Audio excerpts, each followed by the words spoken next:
Então, uma boa tarde para todos. Vamos fazer a nossa prece para iniciar o estudo de hoje. Vamos elevar o nosso pensamento a Deus em prece, pedindo bênção, amparo e proteção para esse momento. E ao nosso Mestre Jesus, que permita aos perfeitos amigos que cuidam dessa nossa tarefa, estarem conosco nesse momento, nos guiando, nos amparando, para que a gente tenha um bom entendimento da lição que iremos estudar. Agradecemos a Deus por mais essa oportunidade e em seu nome vamos começar o nosso estudo de hoje. Bem, nós estamos estudando a obra Constelação Familiar da Joana de Ângeles. Hoje nós vamos estudar o item 26, Desencarnação na Família. E hoje é a Vera que vai facilitar para nós. Pode ficar à vontade, Vera. Eu só vou sentir o chá. Pois é, gente, assim, é um tema bem delicado, porque mesmo tendo as nossas crenças, estamos numa doutrina que fala que é expressada principalmente através desse processo maravilhoso e justo de Deus, da divindade que é a reencarnação. É delicado falar de morte, né? Nós evitamos falar. Embora tenhamos, no decorrer de nossas vidas, as diversas perdas de diversas maneiras, lutos de diferentes formas, né? A gente sempre está perdendo alguma coisa, distanciando de algo. A nossa vida é continuamente, de forma contínua, mas frente a ela, a gente está sempre se distanciando, perdendo alguma coisa. Mas, de todas essas perdas que a gente vivencia, que a gente experimenta, a mais delicada, a mais complexa é a morte. Principalmente para nós ocidentais, que temos essa relação repleta de receio, de medos, de superstições, sobre essa realidade que é uma realidade que estamos a todo momento sabendo, até tem o senso comum que nos traz, nos fala, né, que a única certeza é a morte. Nós ouvimos muito falar, a única certeza é a morte, mas a gente ainda tem essa dificuldade. Uma dificuldade tremenda de falarmos de um processo, um evento, numa situação como essa, enfrentar, porque ninguém quer morrer, né, trazendo a palavra de uma forma mais compreensiva para todos. Ninguém quer morrer, ninguém quer perder alguém, distanciar de alguém que tem um laço afetivo ali. Existe um laço. Ninguém quer perder um filho, ninguém quer perder um pai, uma mãe, um ente querido. Por isso essa dificuldade de falarmos desde cedo, desde sempre. Quando ouvimos alguém falar de morte, o assunto é morte, a gente se esquiva, a gente, não, peraí, está agorando. Então, Pedro está agorando, não está ensinando isso agora. Isso vai trazer, pode estar atraindo algo ruim. Né? As nossas crenças que a gente vai, no decorrer de nossas vidas, fortalecendo ou enfraquecendo. Porque quando buscamos conhecer, compreender, não é que o processo vai deixar de ser dolorido. Não vai, gente? Não vai. Mas nós vamos ter uma maior compreensão, um maior entendimento para enfrentar essa dor, para compreender, para um suporte maior para darmos conta. E aí, alguns trechos aqui do capítulo Desencarnação da Família, eu destaquei. De maneira caprichosa, arrebata o jovem, deixando o ancião, conduz o saudável benefício do enfermo, surpreendeu todos na eleição daquele que deve transferir para a dimensão espiritual, dando prosseguimento ao seu ministério, nem sempre compreendido, produzindo dores acesas, conflitos de conduta, sofrimentos rápidos ou demorados, fortes. Ela transita por toda parte, convocando as mentes e os sentimentos a curar as reflexões. Esse trecho nos fala exatamente da morte, ou melhor, desse processo de desencarne, como é dolorido. E como chega, independentemente, né, como fala aqui, se torna ainda mais, não é que possamos mensurar dores, mas quando a gente vê de fora, é como se fosse mais dolorido. Um jovem, uma criança que está bem, de repente, desencarna. Isso, quem está de fora, tende a ver esse processo mais dificultoso. E tá, até nas nossas experiências de conversando com alguém que se distanciou fisicamente falando de um jovem, de uma criança, a gente vê como é complicado a sobrevivência dessa pessoa, se continuar dessa pessoa. E aqui fala, unifica todos, né? Falando que o ancião, o jovem, não importa. Ela chega. O mais interessante nisso tudo, do ancião para o jovem para o ancião, é que sempre se espera que o ancião vá primeiro, né? Daí um choque, muitas vezes, vê o jovem. E, às vezes, até na mesma residência, tem a pessoa debilitada, doente já há muito tempo, aí acontece com um jovem, mas, meu Deus, por que não aquela pessoa que estava doente? Ou então, se a pessoa já é muito idosa, às vezes a gente sabe, dizem que quantos anos? Mas eu realmente já tive. Né? Então, assim, existe isso entre nós, dessa expectativa de que a vida siga o curso dessa forma, mas não é. Qualquer um pode ser chamado a qualquer momento, independente de ser jovem, de ser idoso, não importa. Agora, o problema nessa questão aí, como a gente está conversando, é justamente essa dificuldade de lidar com essa situação. A gente sabe que todo mundo vai morrer um dia, mas ninguém conversa sobre isso, ninguém quer falar sobre isso. Se tiver, eu lembro de uma época que eu tive aluno disse que se você quiser acabar com a festa, você fala não volta. Todo mundo se divide, né? Você vê assim, eita, quem será no próximo ano que vai estar aqui ainda? Pronto, aí você acabou, você jogou uma bomba na festa, você acabou. Eu, não, peraí, isso é hora de falar isso. E tudo, quer dizer, virou algo assim, que não se diz, ninguém fala, isso ninguém discute. Aí quando chega, todo mundo despreparado. Absolutamente. Despreparo geral. Quando se adentra em um lar, sempre deixa um rastro de angústia ou de alívio. Sentimentos, sinais de desencanto ou de perturbação, que só podem conviver em alucinações e desaires. Então, esses inúmeros sentimentos que vêm à tona.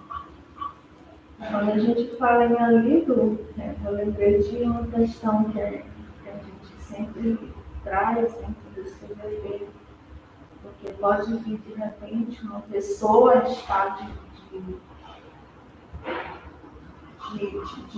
para lidar, né, o CVV, falando da perda de alguém querido. Querido para a gente, na nossa percepção, e que às vezes não pode ser, não necessariamente é tão querida para a pessoa que perde. E ela, na realidade, está sentindo um alívio. Ou então, aqueles casos de pessoas que a gente vê um familiar em sofrimento, uma doença terminal, e a gente vê todo aquele sofrimento e pensa, puxa, melhor ir para aliviar esse sofrimento. Nossa, nas nossas percepções de dor, de sofrimento, que a pessoa, às vezes a gente até, aí os fundamentos de quem é a favor da eutanásia assistida, para aliviar o sofrimento, a gente tende a melhor ir. Só que não somos nós que decidimos. Quando a gente entende, quando a gente se aprofunda, a gente vê que tem esses porquês. Tem todo um sentido, tem toda uma vivência, tem todo um aprendizado ali para aquela pessoa e para a gente que está ali. Então, com tudo. E interessante que às vezes a pessoa até pede a Deus que leve, e a pessoa não desencarna.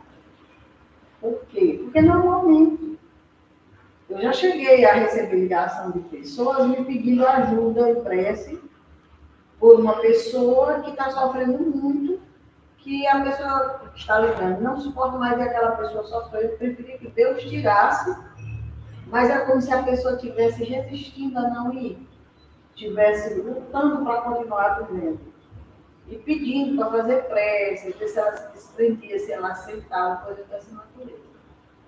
Aí eu digo, mas isso aí não existe uma determinação humana nesse sentido, não. Ninguém tem o poder de fazer isso, não. A gente pede em prece, forças para essa pessoa superar esse momento, e para a gente também. Porque é difícil, não é fácil. Mas o tempo é de Deus. Para a gente pode estar sendo absurdo aquele sofrimento, mas para aquela pessoa pode ser o extremamente necessário para ela passar por tudo aquilo. Muitas vezes o Espírito, como o próprio Evangelho diz, muitas vezes é naqueles minutos finais que o Espírito faz uma reflexão da sua vida, daquilo que deveria ter realizado, daquilo que fez que não foi correto com a sua natureza. A pessoa passa a vida inteira sem pensar nisso, sem se preocupar com isso. Adoece e continua. E naquele momento final, de tanto dor, todo sofrimento, é o momento que ela tem de se aperceber das suas necessidades e refletir sobre aquilo que Deus permite. Então, não é fácil você ser pego de surpresa, como todo mundo vai ser pego de surpresa. Ninguém espera, ninguém amanhece o dia dizendo, hoje eu vou esperar que morra um familiar meu. Ninguém amanhece o dia dizendo isso. Mas qualquer um de nós pode ser surpreendido de repente, como tantas pessoas estão sendo aí, pelo desencargo de um familiar, de uma forma adulta, ou uma situação. O choque vem, o desespero vem, a dor vem tudo junto. Se a pessoa já tem como lidar com essa situação, já tem um conhecimento dessa situação, tudo isso ajuda. Não vai, lógico, tirar a dor, não vai tirar o sofrimento, mas vai ter um mínimo de lógica, de entendimento, de vibrar por aquela pessoa, de orar por aquela pessoa, de fazer algo nesse sentido, não ser só um desespero. Se a pessoa não tem nada, é difícil para ela, é difícil para o que está aí, para todos, né? É uma situação muito difícil, essa questão de desencargo na família. Ainda é. Até pelas questões que ela cita aí, né? Ninguém fala sobre isso. Eu lembro que lá em casa, volta e meia a gente conversa sobre isso, porque espírita tem isso, né? A gente termina falando sempre. E eu já ouvi uma filha minha dizer, eu nunca vi uma casa você falar tanto em morte como aqui. Mas tudo converge em torno disso. Se a gente está falando de vida, a morte está ali presente. Se a gente está falando de alegria, também. Então, volta e meia se fala sobre isso, sim, é importante. Que é justamente o que ela recomenda. Faz parte da vida da gente, isso aí. Há pouco tempo eu tive uma experiência assim, que eu tenho certeza que se eu não conhecesse, se eu não tivesse familiarizada com o conhecimento espírita, eu acreditava muito mais perturbada emocionalmente do que eu fiquei. Porque havia uma pessoa que me trabalhava, assim, gente e ajudou o trabalho espírita. E a gente não era assim de frequentar a casa uma da outra, mas a gente tinha um trabalho comum já há muitos anos, mais de 5 anos, e tinha aquele tempo, né, aquele afeto. Aí eu a cumprimentei, a felicitei pelo ano novo. 3 dias depois ela desencanou. Anoiteceu normalmente e sofreu um infarto de madrugada. De manhã eu fiquei sabendo pelo WhatsApp que ela tinha desencanado. Uma coisa completamente inesperada. Pessoa jovem, de boa saúde, trabalhando ativamente. Então foi uma coisa assim, a surpresa, não sei, me abalou bastante naquele momento. Mas uma coisa que a doutrina espírita ensina a gente, e agora está corretíssima quando ela fala que é necessário a gente discutir isso, falar sobre isso, é porque você vive a desencarnação de uma pessoa próxima, de uma pessoa querida, de um afeto mesmo, de uma maneira mais tranquila, mais serena. Fica a falta, fica a ausência, mas você não se desequilibra, sua vida não para por conta disso. E não há indiferença, porque a lembrança da pessoa está todo o tempo ali com você.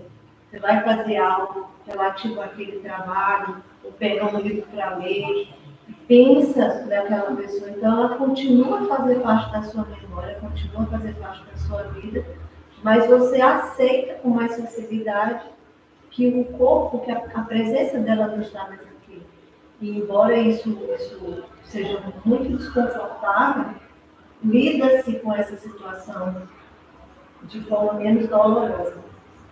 Eu acredito que sim. Eu acredito que a doutrina espírita, para quem se afina com ela, para quem procura aprender alguma coisa, ela traz esse enorme benefício. Você aprender a lidar com as perdas, né? Com a sensação de perda. Não só com a morte em si. Porque a gente pensa assim, a morte é algo definitivo, perdi para sempre.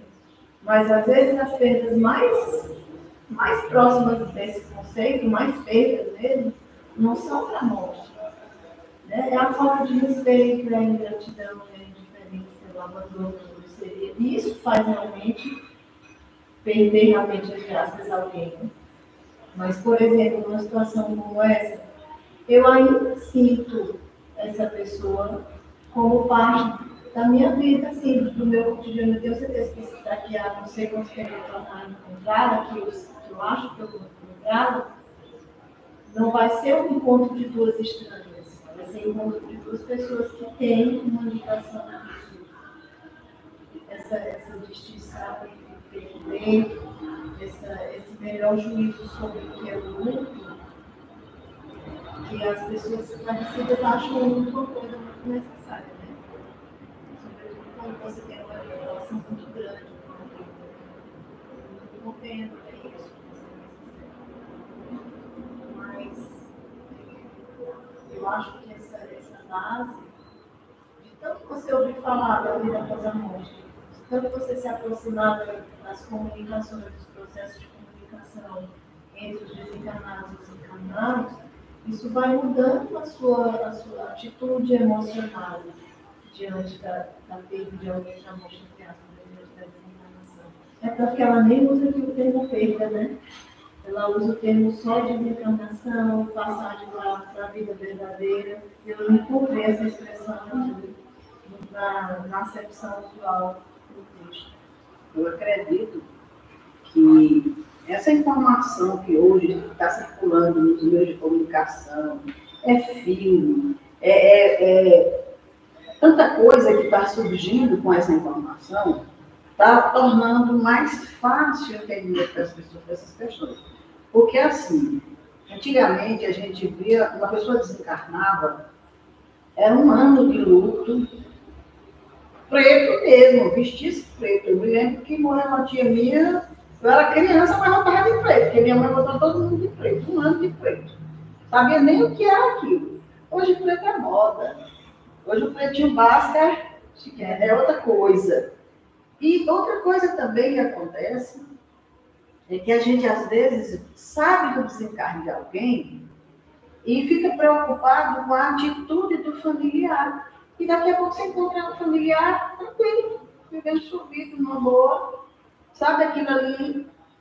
Está doendo, tá, mas a pessoa está lidando com aquilo, está vivendo, está. Então a gente percebe que as pessoas parecem que estão lidando mais com isso. O que antigamente era tão mal falado, não visto, hoje está assim, vindo à tona de uma forma até embelezada, porque os filmes trazem ali muitas mensagens bonitas, livros, né, séries, tem muita coisa aí que o pessoal está acessando, que está vendo aquilo ali, que está achando belíssimo, como a gente vê comentários de pessoas que assistiram esse filme Nosso Lar, que disse que chorou, que se emocionou, que achou belíssimo, que aquilo for realmente verdadeiro, é maravilhoso e tudo mais. E aí, numa hora de uma perda, de repente a pessoa lembra daquilo. E muitas pessoas já têm um entendimento, embora não seja o correto, mas já tem um entendimento de que a pessoa não se acabou. Quantas pessoas que não chegam na casa e dizem assim, vem cá, é possível receber uma mensagem do meu familiar? Ele desencarnou, eu queria saber como é que ele está. Ele morreu, eu queria saber como é que ele está. Então, essa pessoa acredita que ele está vivendo alguma, que ele pode vir dizer alguma coisa de onde ele está. Então, já existe uma mudança nessa maneira de pensar, nessa maneira de viver o luto, não só de quem perde, como de quem está em torno também, né? Mas, assim, eu costumo ver a morte, eu sempre coloco, assim, em pensamento, como um tabuleiro de xadrez. Nós estamos ali, as pedrinhas, né? O mundo está ali formando aquele tablado ali. Aí, uma hora, vai estar aparecendo, vai tirando uma para cá, tira outra para lá, daqui a pouco acabou essas pedras, foda-se. Então, para mim, é assim, uma hora a gente tira uma pecinha daquela que é retirada. Pronto, o xadrez já não conta mais com aquela pedra, já está fora. Mais ou menos isso que eu penso em relação à morte. Eu não tinha muito assim, essa noção assim, de morte, mas com o tempo a gente vai se esclarecendo, né? E eu penso assim, porque a gente sabe que uma hora vai acontecer, como a gente falou aí da vida dela. Então, quando a gente tem, acho que, esse entendimento da morte, né, faz com que a gente se aproxime mais das pessoas, dos familiares, parentes, né? Porque já tem aquela noção de que a gente já não sabe o dia de amanhã. Então, a gente tem esse entendimento de ter uma compreensão mais com os familiares, com os amigos, procurar ver, se encontrar, um abraço, esse tipo de coisa assim cotidiano, né, com as pessoas, essa convivência. Porque fica aquela coisa, a gente não sabe mesmo como isso que vai acontecer amanhã. Então, acho que esse entendimento da morte, acredito, a gente vai dando para essa parte assim, que serve para a gente se aproximando, né, mais para ter mais compreensão dos familiares. Então, assim, Você já, o que você quer dizer sobre essa questão? Eu acho que na verdade foi dito, né? Eu achei interessante a sua fala sobre a questão da dor em alguns casos, que as pessoas próximas ao se né? Querendo acelerar o processo. E eu me lembrei do livro Sexo e Destino, da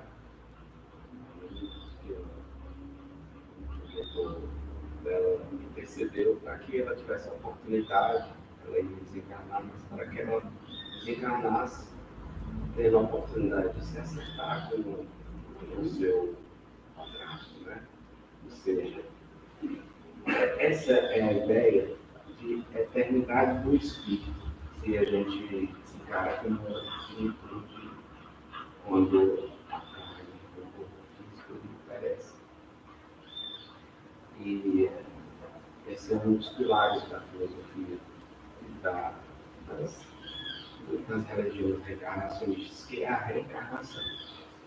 A reencarnação traz essa ideia, né?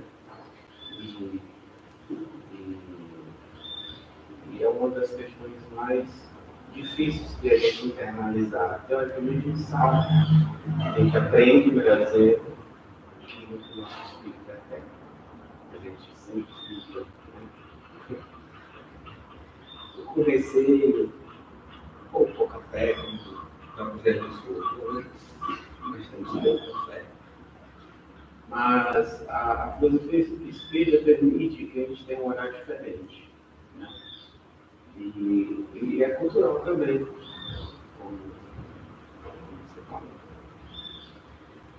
Porque outras religiões não têm essa mesma visão e traz um certo sofrimento. Né? Então, lidar com a morte, as pessoas lidam de diversas formas, mas a filosofia permite a gente enxergar no momento, uma passagem, como de fato é, né? E já que a gente está encarnando aqui na Terra, existe a necessidade de outras encarnações. A gente está uma tecnologia séria, né? Então a gente precisa estar experienciando até a gente conseguir alcançar a capacidade de amar verdadeiramente como Cristo. Por exemplo, de qualquer mas assim, lidar com a morte, no geral, é difícil para a maioria que não tem essa visão da eternidade. Como a espiritualidade diz, vale mais nascer. Somos mortos na carne e renascemos quando desencarnamos, quando nos livramos do corpo físico. E nos auxilia bastante esse processo evolutivo. Mas é bem natural, a gente precisa entender dessa forma. É menos traumático, vamos dizer assim. E quando você conversa sem dar tanto peso, como você tem falado algum tempo atrás, hoje a gente vê, né? As pessoas ainda ficam muito tempo. Acho que o uso é necessário para você se acostumar e compreender e refletir sobre, principalmente sobre quando o luto é forte, é como significa que você tem uma relação com a outra pessoa e tal. Refletir sobre essa situação importante. Agora é interessante percebermos que tudo que a gente vai desenvolver ou aprender, quanto mais cedo, melhor. No conhecimento, quanto mais cedo nós tivermos contato, mais fácil é de internalizarmos, de seguir conosco. Então, essa questão desse fato, eu vejo como uma dificuldade exatamente por não haver essa educação desde cedo. É claro que estarmos numa doutrina, como você falou, a Dora trouxe essa compreensão, esse entendimento, em qualquer momento, em qualquer tempo é válido. Mas seria muito mais natural se fosse desde pequeno. E aí o capítulo ele traz isso. Participando das conversações domésticas desde os primeiros dias da infância, o educando passa a considerá-la na sua devida função, como fenômeno de interrupção fisiológica, mas não de constituição real. Pelo contrário, muitos pais preferem então jamais abordar essa realidade com os filhos, como se essa atitude estivesse impedindo a sua presença no momento oportuno. E aí a gente vê a importância disso. Eu já tomei conhecimento de situações de crianças que os pais desencarnaram e a família não queria que a criança tomasse conhecimento disso. Como é que vai viver a vida sem saber disso? Um dia vai saber. Um dia vai ter contato com essa realidade. Ele mesmo pode dizer, por que não me falaram isso antes? Por que eu não tomei conhecimento disso antes? Então, assim, essa questão, Vera, da educação, eu me lembrei do livro do Leon Denis, Problema do Ser do Destino da Dor, onde ele diz que as religiões falharam porque elas tinham compromisso de educar. Porque elas tinham um conhecimento mais aprofundado dessa questão espiritual. Então, elas poderiam ter educado e falharam em não fazer isso. Porque, assim como ela passa outros ensinamentos, se ela passasse isso aí, com certeza. Mas o que foi feito? Tornaram a morte algo terrível. Você, quando pensa... Hoje não, já está bem melhor a situação, mas antigamente morreu, era muito choro. Contratava-se carpideiras para chorar, porque tinha que ter choro, muito choro. Então era aquele clima terrível de dor, de sofrimento, de tudo negro, sabe, aquelas coisas assim. Aquilo, para uma criança vivenciar um luto naquela situação, né? Ela guardava aquela imagem terrível, ameaçadora demais. E cresce um adulto com temor disso. Hoje já se vê velórios diferentes, situações diferentes, com músicas, com pessoas cantando alguma coisa, com situações bem mais diferentes, já no entendimento de que aquela pessoa fique bem, aquele que desencarnou, que a família também fique bem, que não haja... Já, quer dizer, já mudou muita coisa. Mas é como ele diz, a escola falhou, as universidades, ninguém fala isso. É lá que se aprende muita coisa, mas isso aí ninguém fala. Nas igrejas também não. E aí você vai aprender quando? Estamos apresentando o Espírito, graças a Deus.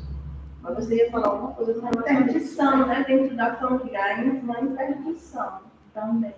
Aí, como fala aqui, a consciência da imortalidade está presente nas conversações, nos comportamentos domésticos, nos encontros sociais, como parte vital dos relacionamentos humanos, demitizando-a dessa maneira de tradições da ignorância e da superstição.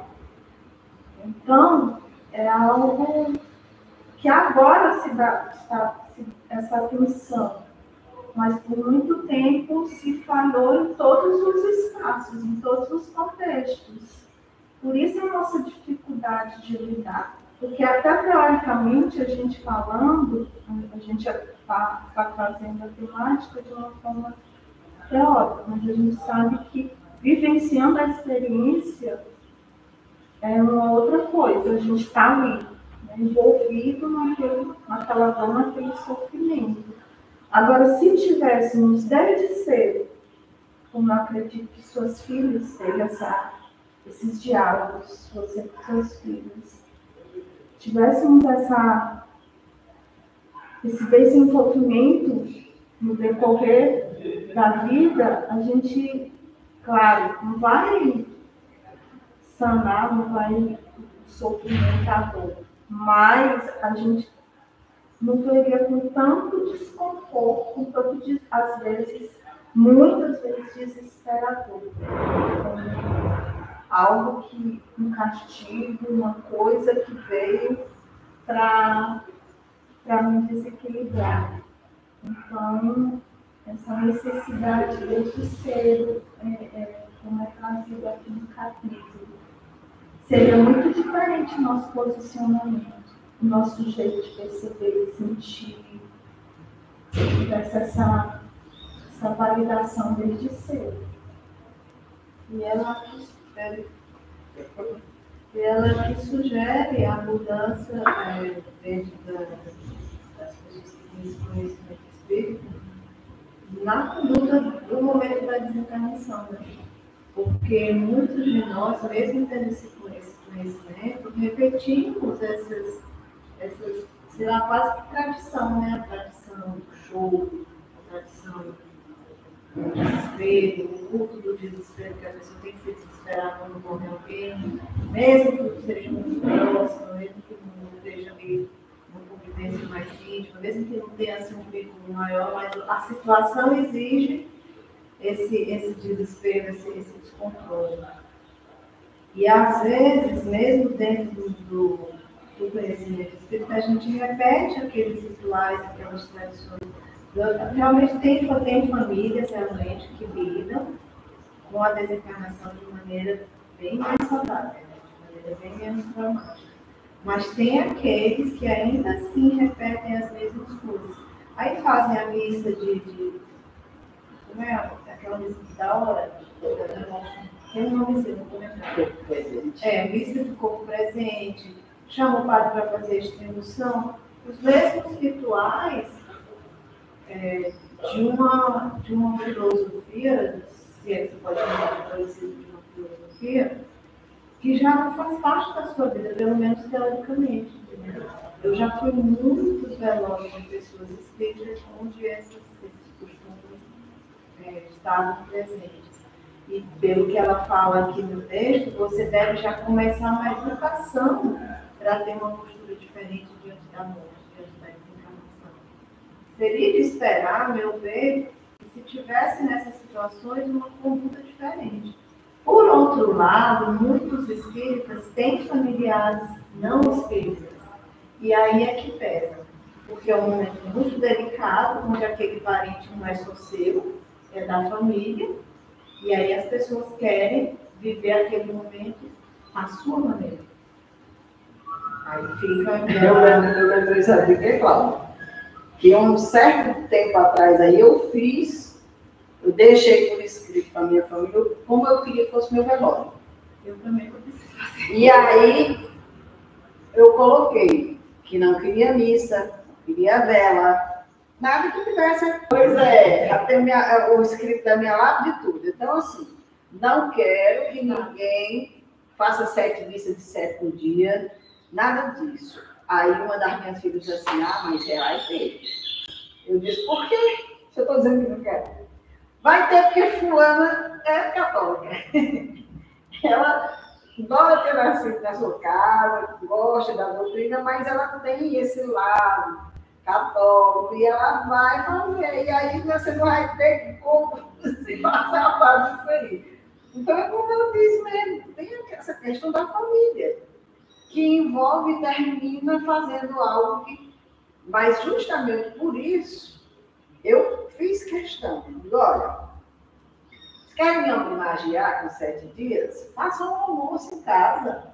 Chame a família, se reúnam, vamos conversar, vamos lembrar as coisas boas que a gente fez junto.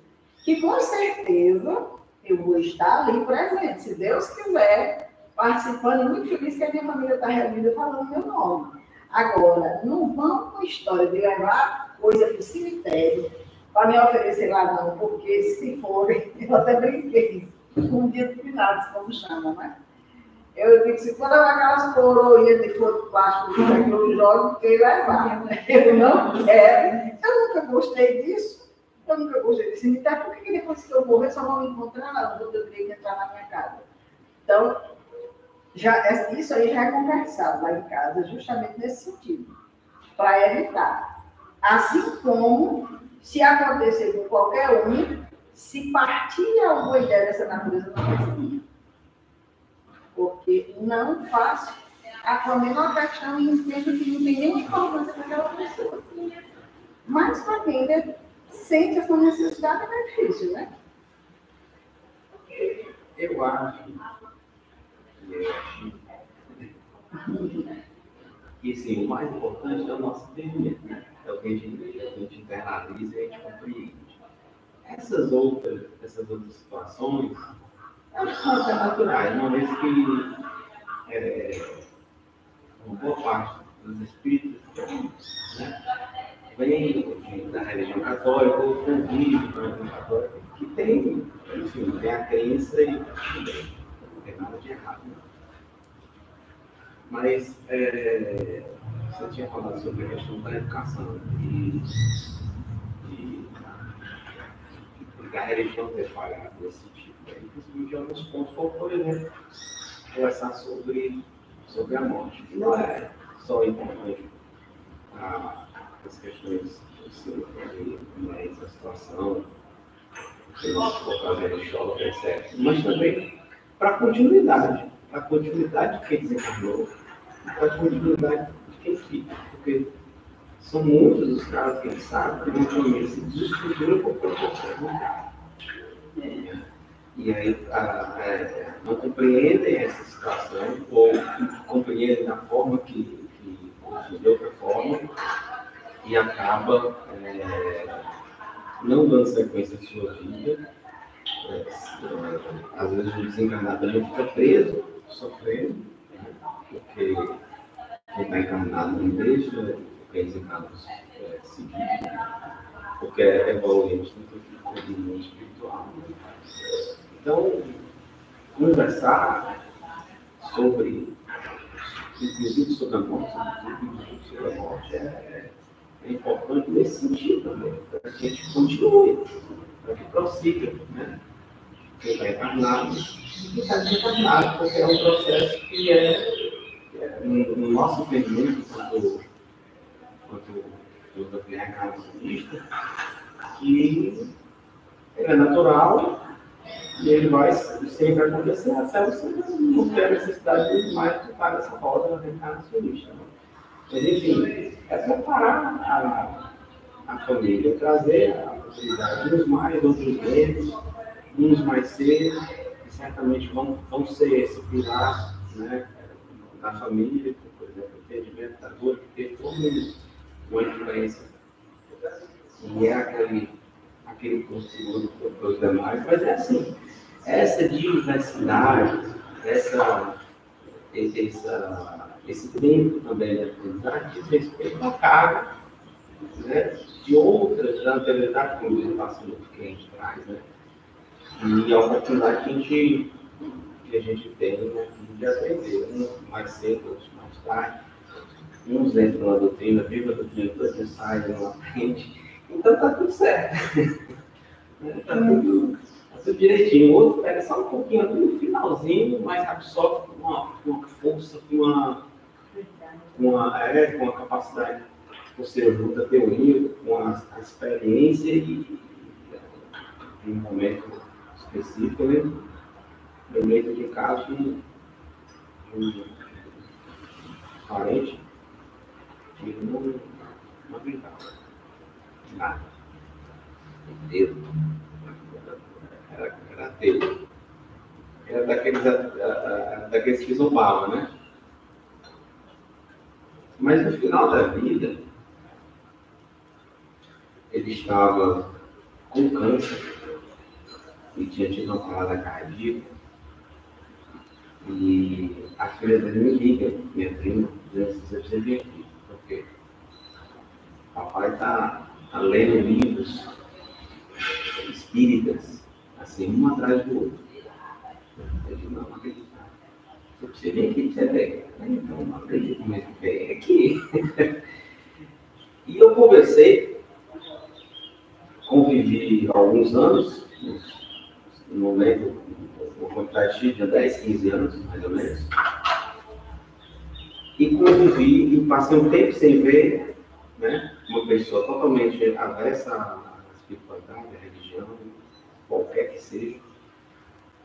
E convivi 3 dias, uns anos depois, ele contraiu uma doença terminal totalmente diferente. Totalmente diferente. Só vendo uma sede incrível, que toda troca, toda conversa, todo diálogo, daquele mundo que ele descobriu naquele momento. Então, lidar com esse processo não é fácil, né? Porque a nossa ideia de morte, ela culturalmente, enfim, na nossa região, ela é muito traumática. E a gente carrega essas marcas, né? Vamos dizer que a gente fala. Esses traumas, né? Essas. Tem outro nome que eu.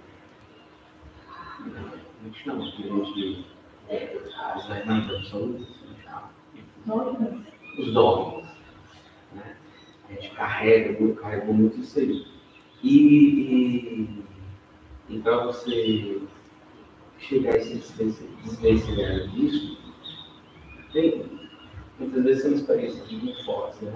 Para você conseguir enxergar. E você perceber, você falar para uma pessoa que está sofrendo, que carrega esses dores, a dor é bem isso, é bem difícil, é complicado, né? A pessoa está mergulhada em uma situação. Então eu acredito muito que E a gente está falando aqui de desencarnes naturais, mas a gente sabe que existem desencarnes violentos, né, com a participação de terceiros, de situações difíceis, que isso aí termina gerando revolta, aquele sentimento da vingança que às vezes vem na pessoa, de achar que Deus podia ter impedido aquilo, não impediu, não compreender o porquê dessas situações. Então, a morte ela tem assim um contexto de coisas, meu amigo, que se a gente fosse estar conversando aqui, podia terminar o passo aqui e a gente falou sobre isso. Uma temática complexa, uma temática bastante difícil de se tocar, como se fosse algo que a gente não deixa depois a gente vê, aí passa, aí, não, deixa lá. Só que um dia ela não chega, de alguma maneira, de alguma forma. Porque essa temática são difíceis até de você encontrar pessoas que querem conversar, que não se sintam constrangidas, né, a falar sobre, né? Então realmente é bem complicado. E aí a gente eu vi uma experiência, como eu disse anteriormente, né, das perdas que faz parte do desenvolvimento humano, né, as diversas que a gente tem que decorrer da nossa vida, a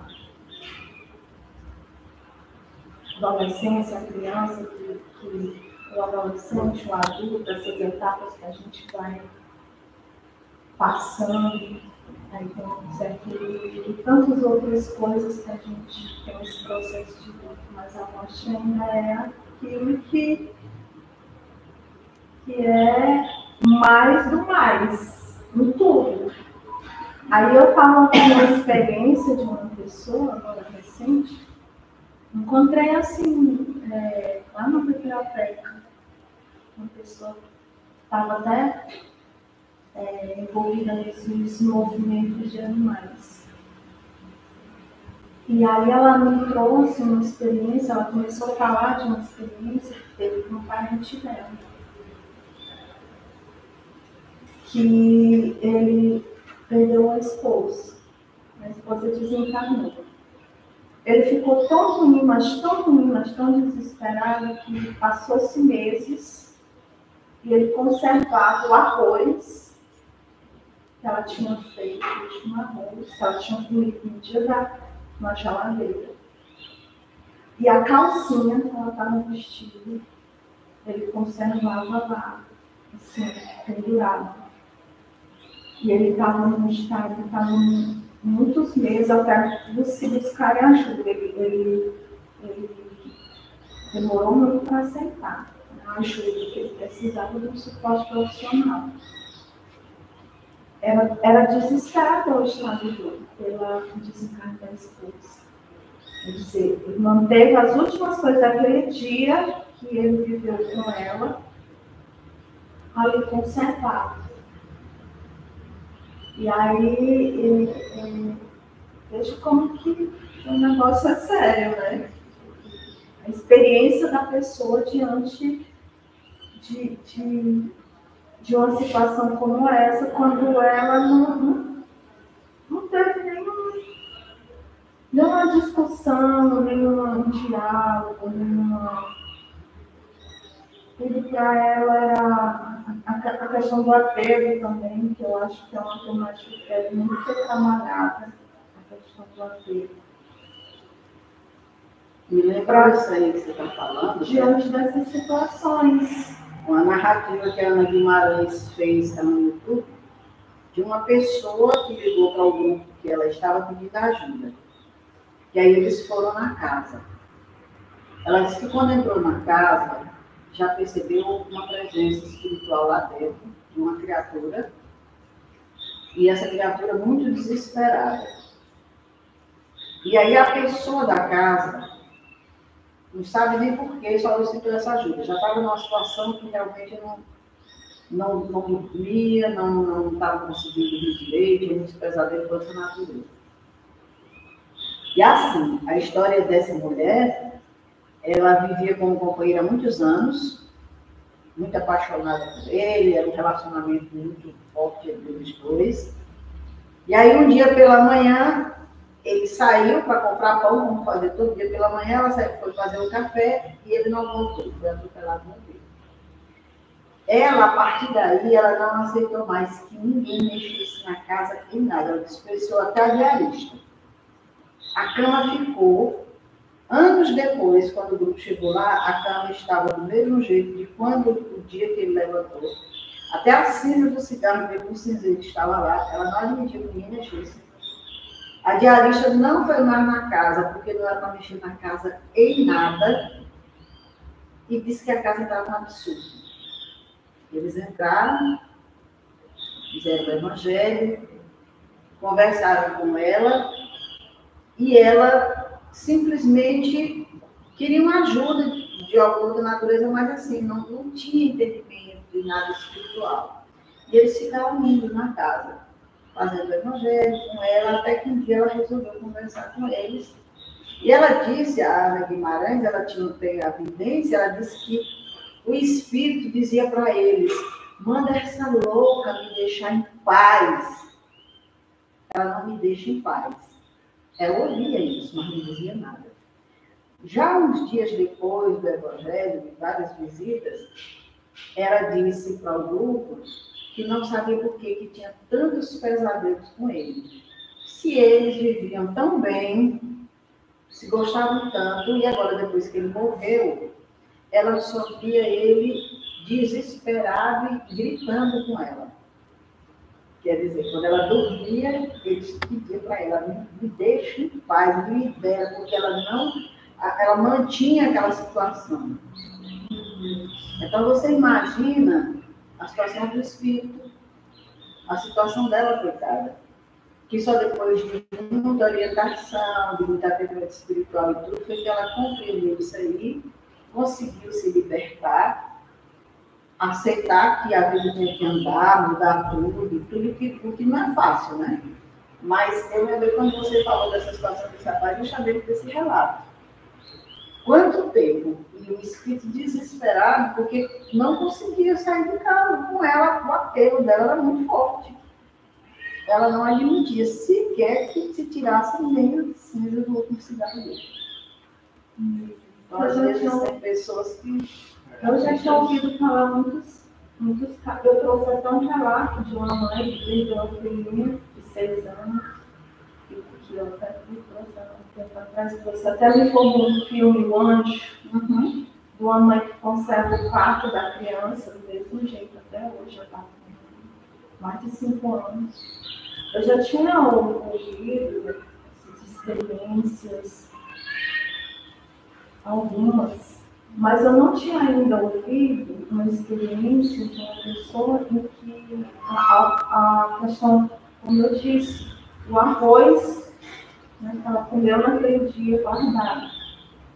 Então, são N experiências aí que a gente tem e que é muito difícil. É difícil para quem está ali vivendo a experiência, é difícil para a família que vê todo aquele sofrimento, e é difícil para o espírito, como diz que adquirir.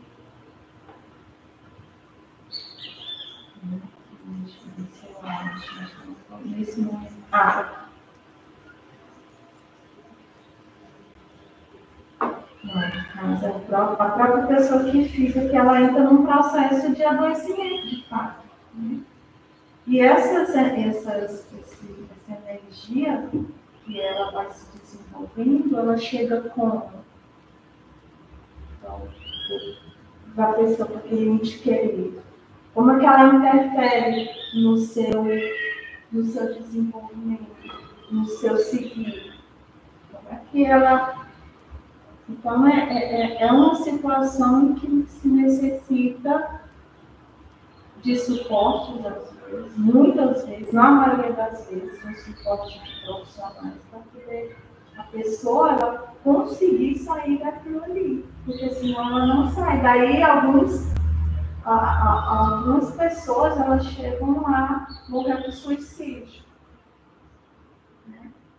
Porque elas não aguentam. É uma dor tão que chega a ser insuportável, que elas acreditam que a saída é morrer. E algumas delas acreditam que para encontrar, como eu ouvi na fala dessa pessoa que fez a filhinha de 6 anos, que ela pensou nunca, ela tentou, inclusive, morrer, e porque ela pensava em se encontrar com a filha. Justamente o caminho inverso. Ela pensava em se encontrar com a filha. Então, olha só. Afastaria mais e mais. Sim.